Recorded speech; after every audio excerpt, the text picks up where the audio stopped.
Welcome to MI Radio's Myanmar Today. I'm Melody and here are today's reports. Hluttaw representatives put forward numerous queries to Hluttaw. MoPFI responds to MP's proposal regarding financial assistance for agriculture. Positive patients increase among foreign returnees. Highway bus operation to return normal only after COVID-19. Before we get to the reports, let's take a look at the featured local news for today. The 20th meeting of the Union Peace Dialogue Joint Committee was held with 12 agenda at Myanmar International Convention Center 1 in Naypyidaw on Thursday morning. At the meeting, the chairperson of the Union Peace Dialogue Joint Committee, State Councillor Daw Aung San Suu Kyi, delivered an opening speech. She clarified the basic principles contained in the Part 1 of Union Accord signed in second session of 21st Century Ben Lone and Part 2 of Union Accord signed in the third session of 21st Century Ben Lone as the first point. From those two parts of Union Accord, totaling 51 points of basic principles have been obtained. Next, as the second point, she outlined the matter on the amendment of political dialogue framework. And the third point, she elaborated the future journey of UPDJC.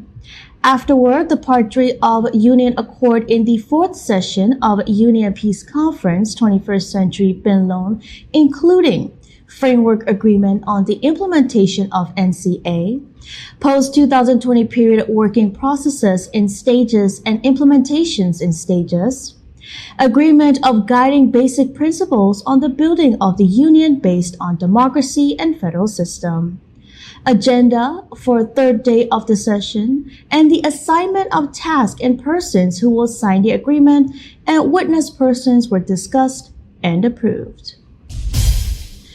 Myanmar Press Council handed over 2020 general election guidebooks to the Union Election Commission with a ceremony for Myanmar press media personnel at the meeting room of UEC in Naypyidaw on Thursday.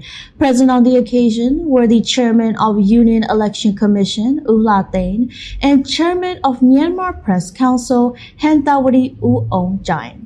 At the event, the UEC Chairman and Press Council Chairman delivered the remark. Then the Chairman of Myanmar Press Council handed over 1,000 copies of 2020 General Election Guidebook to the UEC Chairman for Myanmar Press Media personnel. The UEC Chairman accepted the books and extended word of thanks.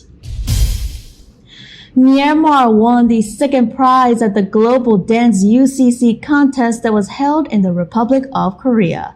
Azalea Stars dance group representing Myanmar grabbed the second prize in the contest. IYF Myanmar and International Youth Fellowship honored the winning dance group through live streaming on Wednesday. Over 100 countries took part in the Global Dance UCC contest that was held in Korea on the 23rd of July, and the contest was arranged through online. The second prize-winning video of Azalea Star Dance Group depicted Myanmar traditional Dinjan festival during COVID-19, and which was also highlighted the traditional culture and custom of Myanmar rural life. The 10th day meeting of the 17th regular session of the second Hluttaw was held in Naypyidaw, the nation's capital, on Thursday. At the session, Hluttaw representative discussed the report on cancer disease, reduction of its death rate, and preventive plans, which was submitted by the Health, Sports, and Cultural Affairs Committee. And Hluttaw Farmer Affairs Committee and the Local and Overseas Labor Affairs Committee also stretched out its operations report and invited the Hluttaw representatives to discuss the report in the next meeting. The 10-day meeting of the 17th regular section of the second Hluttaw was held in Naypyidaw, the nation's capital, on 20th August. At the session, Hluttaw Representative Hluttaw from Sagar Region Constituency 4 asked for upgrading 13 Mai Lao Moyua Tasi, Nangji, Mokanji, Sekon, Shrebo, Rook session in the 2020-2021 fiscal years. Hluttaw Representative U Hlamit from Mon State Constituency 11 also asked the Hluttaw to take legal actions against the squatters who are invading and living in the forest reserve of Chaitio from Chaito. Hluttaw Representative U Hui Ting from Chin State Constituency 11 asked about the construction of new building for medical department in Chintao Village, Palawa Township. U Myanmar from Yakai State Constituency 5, Tume from Constituency 11 asked for the arrangement for IDPs camp and to provide basic foods for refugees. The Deputy Minister for Social Welfare and Relief and Resettlement responded to every single question and explained the implementation processes in details. Following that section, Hluttaw Representative U Mangso from Taninthai Region Constituency 10 and Dr. Dintinwin, Hluttaw Representative from Bago Region Constituency 5 and Tamador Representative Captain Thasin Lai discussed some descriptions included in the sections and chapters of Medical Devices Bill. Then, Amyotha Hluttaw representatives approved amendment to bylaws for regulations of conservation of water resources and rivers, which was submitted by the Ministry of Transport and Communications. Following that section, the 6 different representatives discussed on the report on cancer's disease, reduction of its death rate and preventive plans, which was submitted by Health, Sports and Cultural Affairs Committee. Nohla Lasso, Hluttaw representative from Yangon Region, Constituency 10, discussed.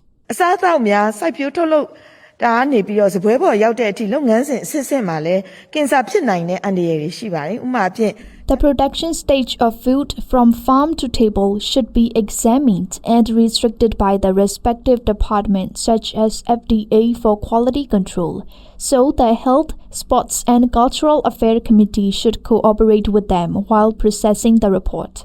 We have already found that the COVID-19 serious impact on the people with high blood pressure, liver diseases. The committee should examine how a healthy lifestyle can protect the public from infectious diseases like COVID-19 and diseases like cancer, so we can educate the public for that. The 5 more representatives suggest and discuss the report on the cancer's disease, reduction of its death rate and preventive plans. Captain Winthirisaw also discussed about it.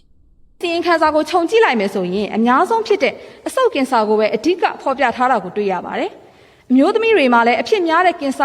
report is mainly focusing on the lung cancer, which is the most common cancer disease in Myanmar. But the medical awareness raising programs and cancer screening programs for cancer which can be protected, like cervical cancer, are also necessary. We have heard that MoPFI announced to conduct the nationwide immunization program to prevent cervical cancer. The amount of percentage of the population can be reached, and the long-term plan of actions for that program should be described in the report.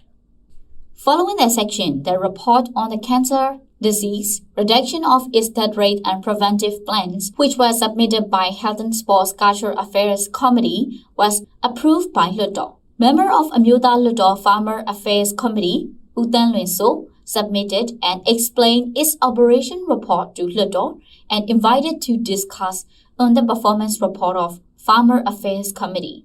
Following that section, Dawson Samye, the member of Local and Overseas Labor Affairs Committee, also stressed out its operation report and invited the Hluttaw representatives to discuss on the report. The 17th section of Amyotha Hluttaw will take a break from 21st to 24th of August, and the 11th-day meeting is going to be held in Naypyidaw on 25th of August 2020. That's the report on Hluttaw representatives put forward numerous queries to Hluttaw. On the 10th day of Second Hluttaw's 17th regular session held on Thursday, the Ministry of Planning, Finance and Industry presented the current implementation of agricultural projects and assistance to the farmers with the international loan in response to the proposal raised by the Hluttaw representative. Second, Hluttaw held the 10-day of 17th regular session, and the Ministry of Planning, Finance and Industry explained the current situation of implementing projects and providing assistance for the agriculture sector in response to the proposal by the Hluttaw representative. Hluttaw of Changong constituency submitted the proposal of calling on the government to implement a plan to release the loan spent in farming and to get international loan or non-interest long-term loan for the development and sustainability of the farmers. Concerning this proposal, 8 Hluttaw representatives discussed from the supportive view, stating the difficulties of the farmers. Ukimami of Yesao constituency said, COVID-19 ဆိုတဲ့ကမ္ဘာကပ်ရောဂါကြီးကယခုအချိန်အထိကိုတည်ငြိမ်မှုမရှိတာ Because of the unstable situation of COVID-19, the farmers are facing with losses. The investment is high, but the profit is unpredictable. The crops cannot be exported to the international markets as well. Moreover, despite the difficulties, the farmers have to pay back the loan from the income. They cannot get out of the debt chain, and they are under the burden of the debt. Therefore, I support the proposal of calling on the government for a plan to get international aid for the farmers or to provide the loan without interest. In response to the proposal and presentations of the Hluttaw representatives, the Ministry of Planning, Finance and Industry explained the details. The Ministry of Agriculture, Livestock and Irrigation is working to enable all-round development, food security, and increased exports in order to establish an economic model that balances agriculture and industry according to the economic policy of the country. In doing so, there are 10 strategies for the agriculture sector. Agriculture Development Strategy 2022-2023 was also developed. The financial assistance is also provided from various countries and organizations including World Bank, Asia Development Bank (ADB), and International Fund for Agricultural Development (IFAD). Umamawin, Deputy Minister for Planning, Finance and Industry, also explained.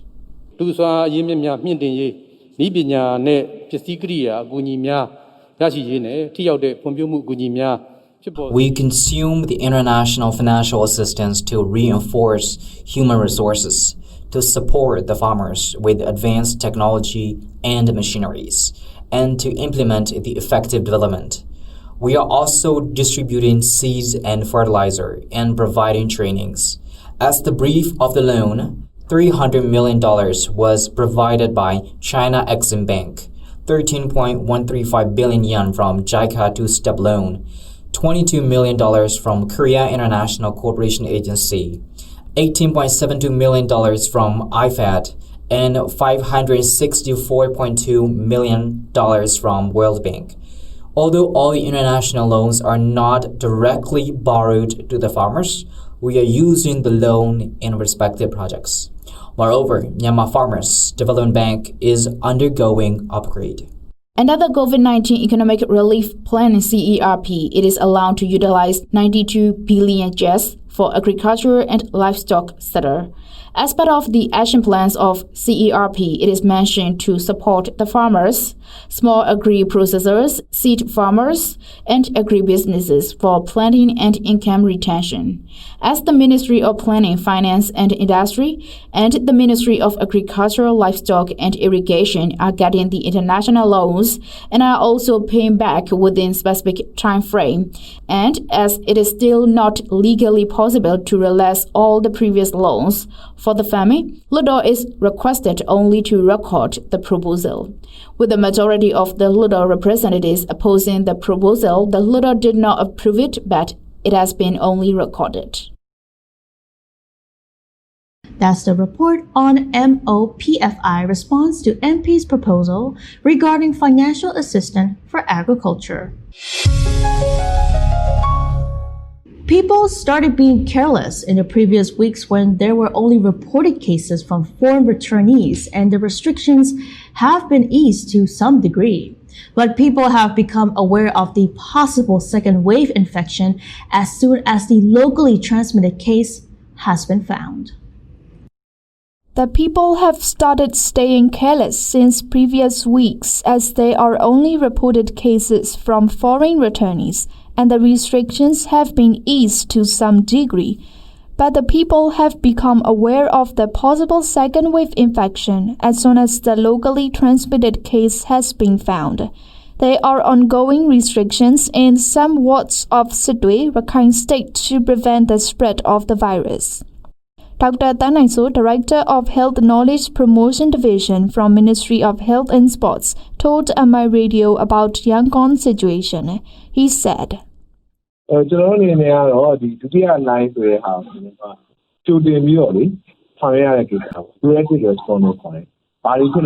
have to take proactive response, which we have to consider what would happen, what we would do when the outbreak occurred. With the leadership of the union minister and experts from different fields, we made a table talk exercise on 13 August to discuss about the current spread controlling processes. We also worry about Yangon too, where there are too many reported cases. We can't carry out social distancing plans with dense population. According to Yangon's situation, people have to stay close due to their social and economic reasons. We also can't carry out social distancing in public transport and crowded supermarkets. Consequently, there are more possibilities of COVID-19 outbreak. We really worry about Yangon that the acts commonly occur in Yangon. Nevertheless, locally transmitted cases from Rakhine alert all of us to follow preventive health measures.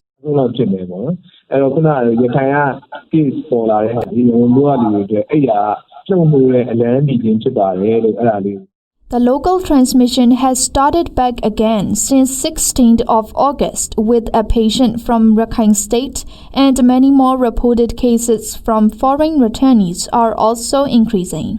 Dr. Mate, Region Hluttaw representative from Line Township Constituency 2 said,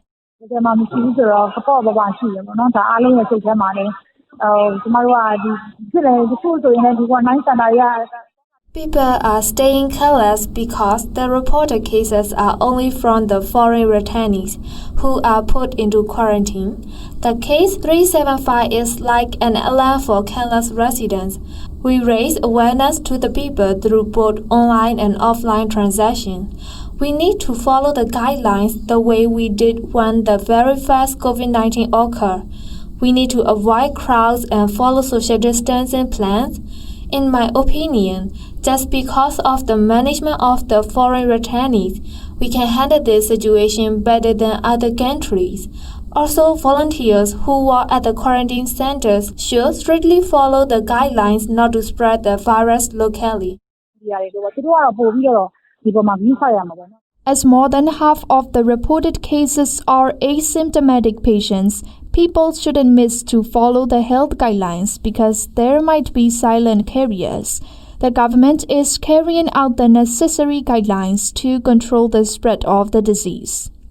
Mamimi, a resident from North Okalapa Township, shared her opinions.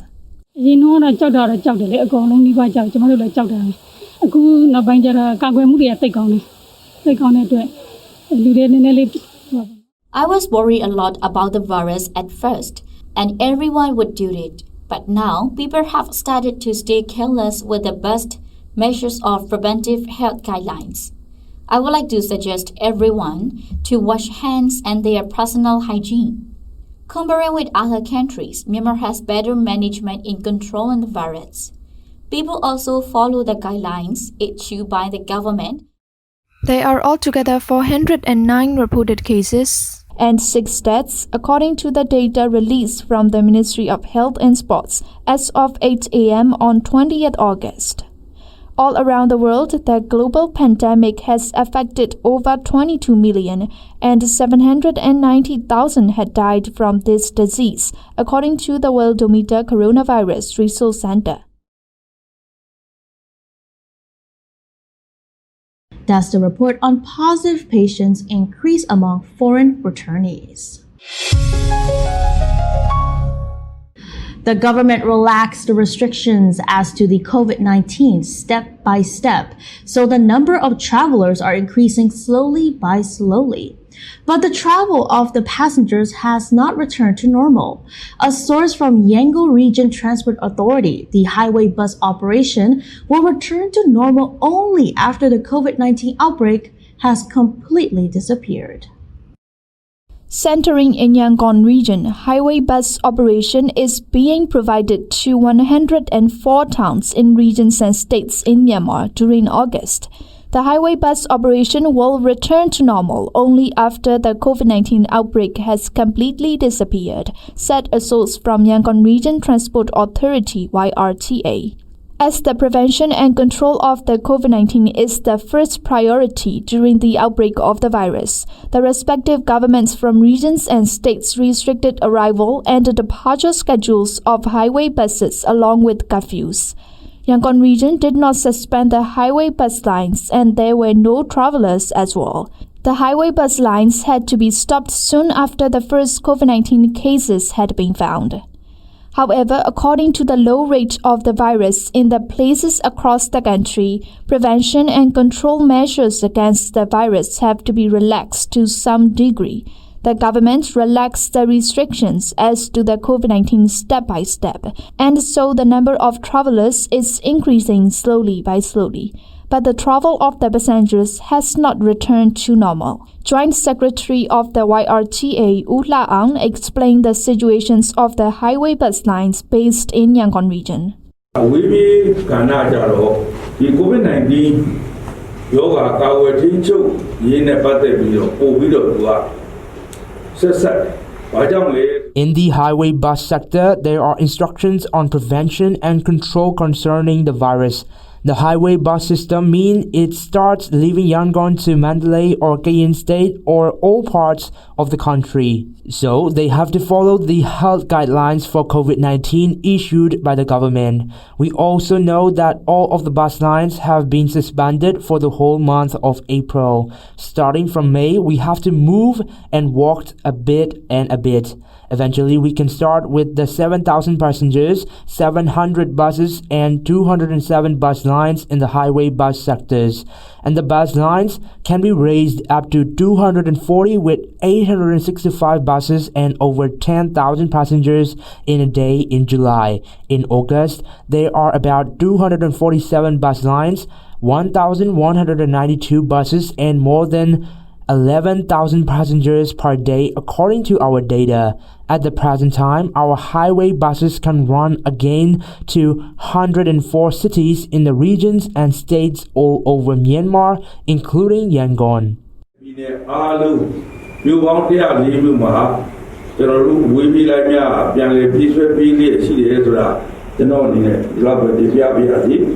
For the time being, there are some travels and some bus lines running some itineraries in line with social distancing rule as the instructions of the Ministry of Health and Sports.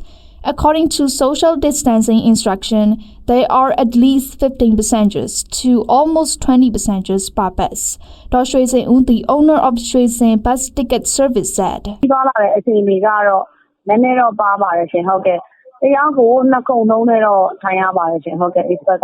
The situation and rate of traveling in Myanmar has slightly decreased in this pandemic period. For express bus, passengers have to take 2 seats for one person. Normally, express bus can carry for 40 passengers, but in the moment of pandemic, only 20 passengers should be carried in a bus according to social distancing.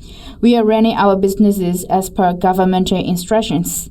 What important is that a bus carried 40 passengers previously are now reduced to 20 passengers at a time, and one person has to take 2 seats. Currently, the rate of traveling is on a slight decrease in number comparing to the past years. I think the situation will return to normal after the COVID-19 period. Actually, the rate of traveling always decreases in rainy season. Comparing to the past years, this year has the most decreasing number of travelers in the light of COVID-19. Recently, we got 4 holidays in a row because of full moon day of Wazo, and we got more numbers of travelers these days. It means that we got 20 passengers fully for a bus. Actually, we only got 15 or 17 numbers of passengers for an express bus, which can carry 40 passengers normally.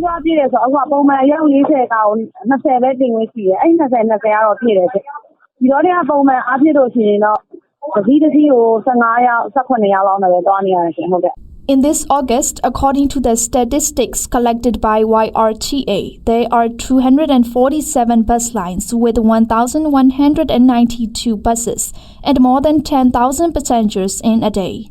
But as now is the rainy season, the rate of traveling will be decreasing, and the owners of express buses are expecting that the travel situation will return to normal only after COVID-19 outbreak. That's the report on highway bus operation to return normal only after COVID-19.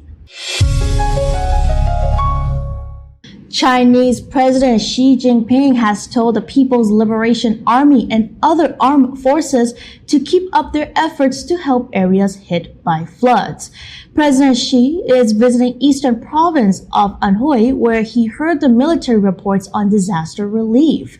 It said 1.2 million personnel has been deployed as of Wednesday in 17 provinces. Xi Jinping told the armed forces to continue rescue operations and post-disaster reconstruction. Xi Jinping called on the military to learn from the best examples of heroism that has taken place during these operations. Chinese President Xi Jinping has told the People's Liberation Army and other armed forces to keep up their efforts to help areas hit by floods. President Xi is visiting the eastern province of Anhui, where he heard the military's report on disaster relief. It says 1.2 million personnel had been deployed as of Wednesday in 17 provinces. Xi Jinping told the armed forces to continue rescue operations and post-disaster reconstruction. Xi Jinping called on the military to learn from the best examples of heroism that have taken place during these operations. Finance Minister Olaf Scholz on Friday said Germany will need to take on yet more debt in 2021 to mitigate the impact of the coronavirus epidemic on the economy. He already plans to borrow around 218 billion euros this year to help pay for a huge rescue package to steer the country through the coronavirus-induced downturn, blasting through a financial crisis era debt break written into the constitution. The government has pledged over 8 trillion euros in aid to shield companies and citizens in Europe's top economy from the pandemic fallout, including through loans, grants, and subsidized shorter hours programs. Scholz, also the vice chancellor, said he was expecting the economy to have recovered from the virus shock and return to pre-crisis levels by the end of next year or the beginning of 2022. Peru's health authorities have approved a phase 3 clinical trial for a potential COVID-19 vaccine developed by China National Biotech Group. The company announced on Chinese social media platform Weibo on Thursday. The experimental CNBG vaccine has already entered phase 3 testing in the United Arab Emirates. CNBG is a unit of state-owned pharmaceutical giant China National Pharmaceutical Group. Phase 3 trials, which usually involve several thousand participants, allow researchers to gather data on the efficacy of potential vaccines for final regulatory approvals. That's all with the news and reports on Myanmar Today. Hope everyone is staying safe.